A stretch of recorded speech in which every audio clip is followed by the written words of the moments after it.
I don't even know how much rain we got today. It rained all day and hard most of the day. So here is the second drainage ditch you come to. All the water comes off of the hill, crosses under the road. And then if you remember a couple months ago, I had most of this cleaned out with the help of somebody doing some community service hours. And if you look, we were cleaned out down to here. Look at all these branches right here. It's caused the dam. Oh.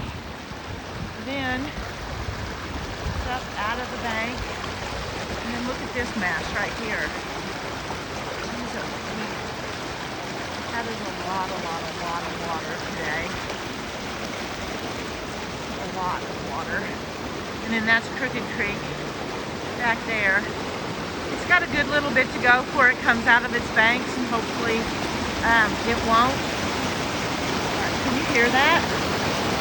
Look at that.